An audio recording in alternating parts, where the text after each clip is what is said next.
Hello, big ബോസിന്റെ പുതിയ അപ്ഡേറ്റിൽ നിന്നാണ് വരുന്നത്.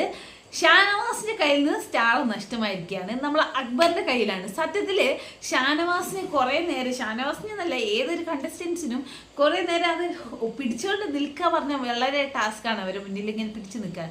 മൂപ്പര് സാബുവിന്റെ കയ്യിൽ കൊടുത്ത് സാബു എന്തോ കമ്മലെന്തോ ഇടയുന്നു.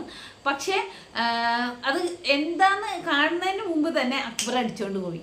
നമ്മൾ കോമണറായിട്ട് വന്ന അനീഷും അതുപോലെ അക്ബറും ഇത് എടുക്കാൻ വേണ്ടി കുറേ നേരമായി ട്രൈ ചെയ്യുന്നുണ്ടായിരുന്നു. ഇപ്പം നിലവിൽ അത് അക്ബറിൻ്റെ കയ്യിലാണുള്ളത്. ഷാനവാസ് നമുക്കറിയാം 29 സെക്കൻഡ് കൊണ്ട് ആ ഒരു ടാസ്ക് കംപ്ലീറ്റ് ചെയ്തിട്ടാണ് ആ ഒരു ബാഡ്ജ് കയ്യിലാക്കിയത്. ബട്ട് അദ്ദേഹത്തിൻ്റെ കയ്യിൽ നിന്ന് അത് കൈവിട്ട് പോയിട്ടുണ്ട്. ഇത് കണ്ണ് തുറന്ന് കളിച്ചാലേ നമുക്ക് പിടിച്ചു നിൽക്കാൻ പറ്റുള്ളൂ അല്ലേ. ആദ്യ ദിവസം തന്നെ ബാഡ്ജിന് വേണ്ടി, സർവൈവലിന് വേണ്ടിയിട്ടുള്ള പോരാട്ടമാണ്. 100 ദിവസം, അത് ഓരോ ദിവസവും ഒന്നിനൊന്ന് മെച്ചായിരിക്കും എന്ന് വിചാരിക്കുന്നു. എന്താവുമെന്ന് നമുക്ക് കാത്തിരുന്ന് കാണാം.